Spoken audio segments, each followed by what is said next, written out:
नमस्कार, मी सुगरण किचनमध्ये तुम्हा सर्वांचे स्वागत करते.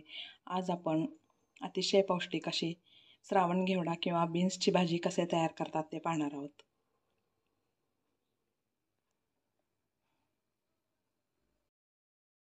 बीन्सची भाजी करण्यासाठी मी हे 125 ग्रॅम बीन्स घेतलेले आहेत. याला बीन्स किंवा श्रावण घेवडा असेही म्हणतात. हे बीन्स अतिशय पौष्टिक असतात. आता हे मी स्वच्छ धुवून घेते आणि हे चाकूने हे छोटे छोटे ह्याचे तुकडे करून घेते किंवा चिरून घेते. बीन्सची भाजी करण्यासाठी मी 125 ग्रॅम बीन्स बारीक चिरून घेतलेला आहे. साधारण एवढ्या जाडीचे तुकडे करून घेतलेले आहेत. एक मध्यम आकाराचा टोमॅटो बारीक चिरलेला आहे. कांदा बारीक चिरून घेतलेला आहे. कढीपत्ता, लसूण, कोथिंबीर. आता आपण ह्याची भाजी करून घेऊयात. त्यासाठी मी गॅसवर कढई गरम करायला ठेवलेली आहे. बीन्सची भाजी करण्यासाठी गॅसवर कढई गरम करायला ठेवलेली आहे. त्यामध्ये तेल घालते.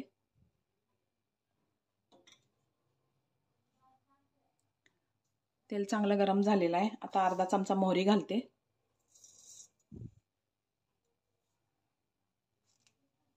मोहरी तडतडल्यावर जिरे घालूया, नाहीतर मोहरीचा कडवटपणा तेलामध्ये उतरतो.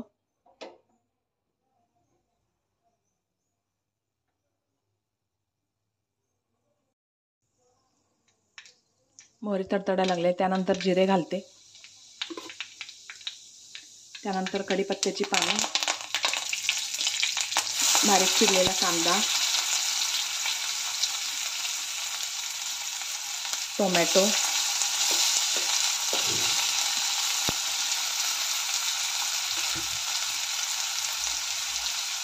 हे सर्व चांगलं परतून घेऊया.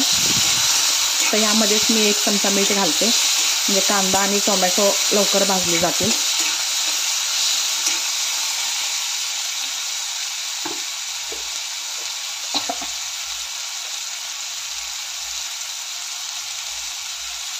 एक चमचा मीठ घातलेला आहे.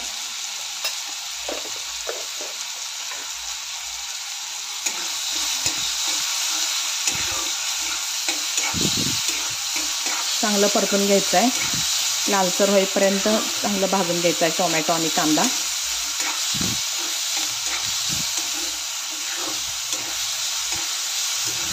कांदा लालसर होत आलेला आहे. टोमॅटोही एकदम सॉफ्ट झालेले आहेत. आता यामध्ये मी आपण चिरून ठेवलेलं बीन्स किंवा श्रावण घेवडा ते घालते.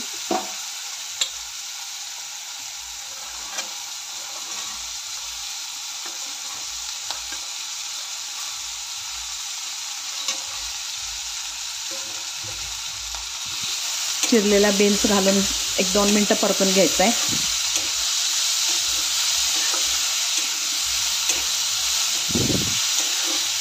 आता त्यानंतर अर्धा चमचा हळद घालते यामध्ये. अर्धा चमचा हळद, पाव चमचा हिंग, बारीक कुटून घेतलेलं लसूण,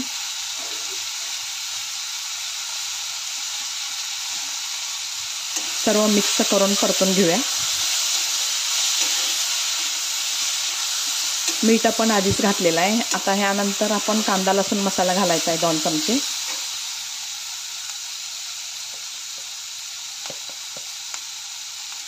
दोन चमचे कांदा लसूण मसाला.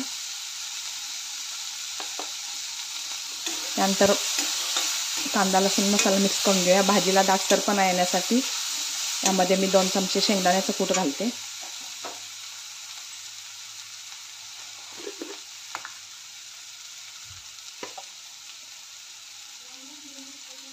दोन चमचे शेंगदाण्याचं कूट.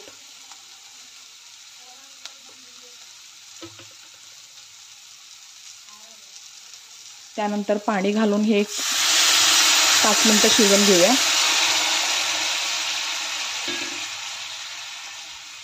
बीन्स शिजायला वेळ लागतो, त्यामुळं थोडंसं पाणी घालून शिजवून घ्यायचं आहे.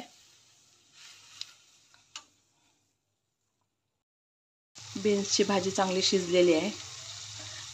मस्त अशी भाजी तयार झालेली आहे. अतिशय पौष्टिक अशी भाजी तयार झालेली आहे. ते मी एका बाउलमध्ये काढून घेते. बीन्सची भाजी तयार झालेली आहे. ते मी एका बाउलमध्ये काढून घेतलेलं आहे. वरून बारीक चिरलेली कोथिंबीर घालते.